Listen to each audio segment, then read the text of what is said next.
So you've been asking yourself the question, how can I be more productive? Like, what are the things that I can actually do that are going to make a difference? That's what I want to talk to you about in today's video.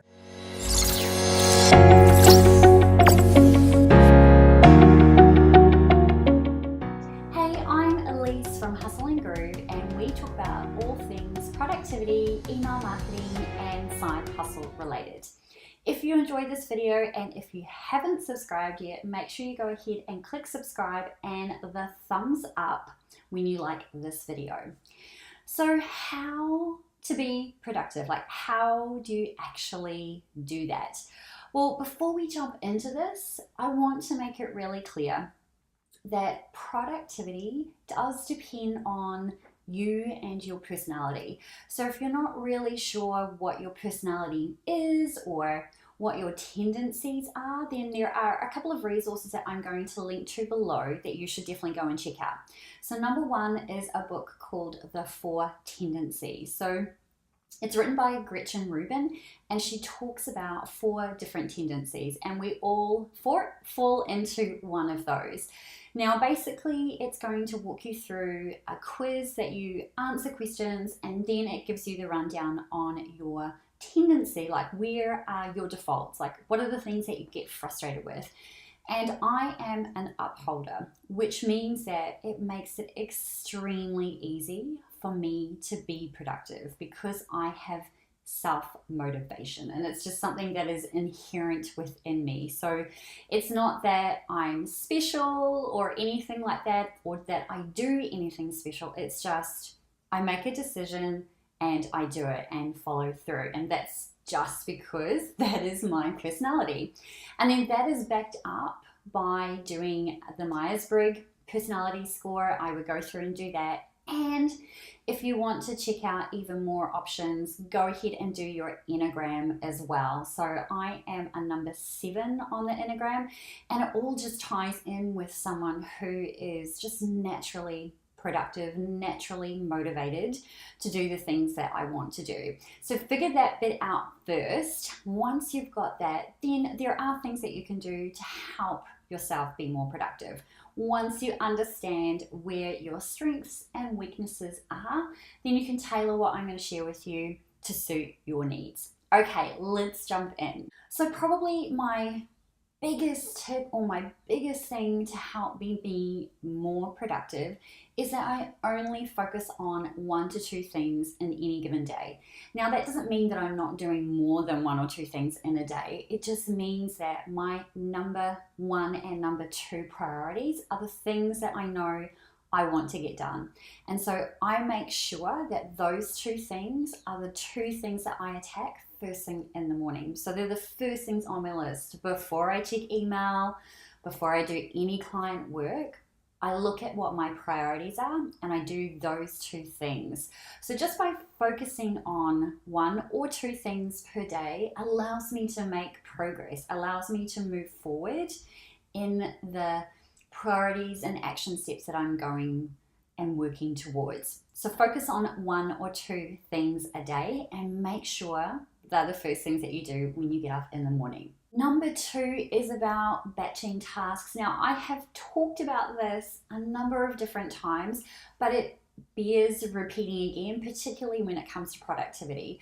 So if you don't want to lose momentum, I would recommend batching your tasks. So what I mean by that is finding all the different tasks and to-do items that are similar.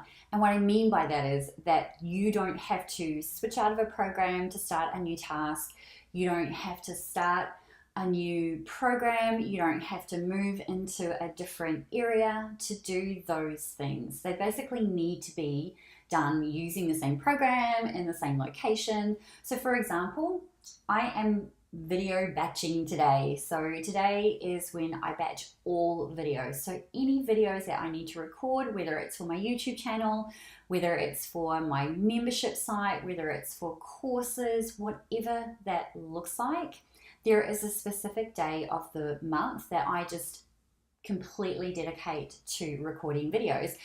I've got my makeup done, I've got my hair done, so I want to make sure that everything is set up and I just knock them all out in one go, versus staggering them out over the months where it's context switching. It takes a lot to set everything up for video, so why not just do it all in one day?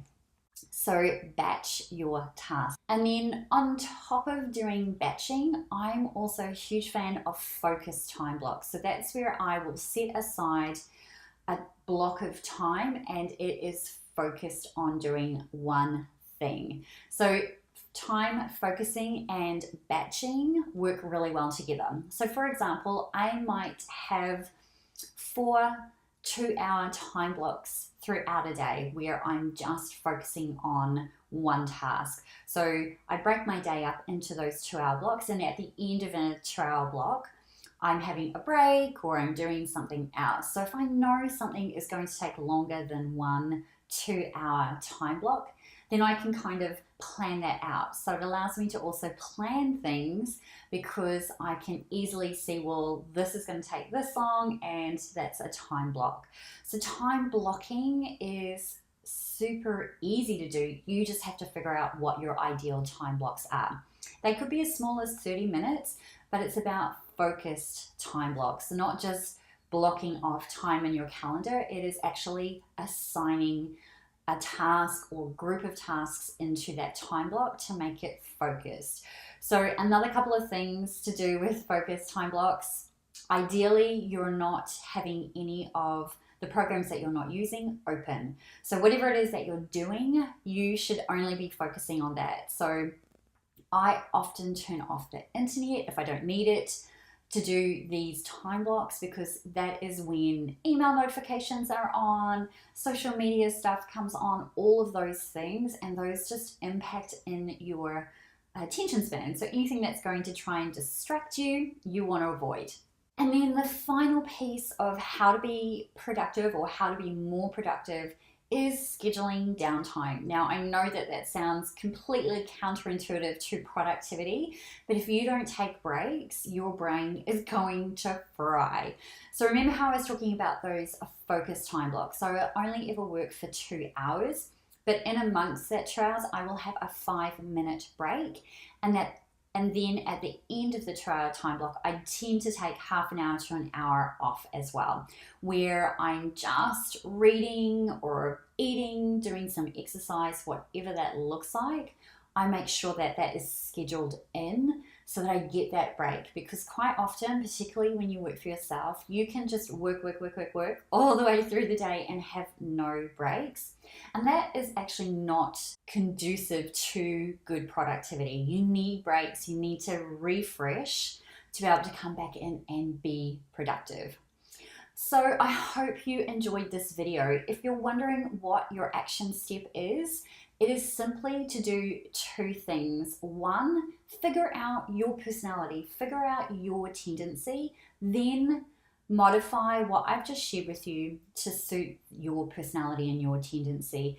If you are an obliger, for example, which is what 80% of the population are when it comes to Gretchen Rubin's 4 tendencies, you will need external motivation to motivate you to do these things. So you're going to need to build in accountability. That means probably having a business support person or a business person that you can check in daily and say, hey, this is what I'm planning to schedule for my day. Let's check back in and make sure that I've done the tasks that I've set out to do.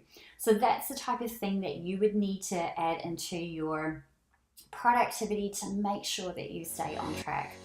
And I'm so excited that you're here, and make sure you hit that thumbs up button, and if you haven't subscribed yet, please go ahead and do that, and I'll see you in the next video.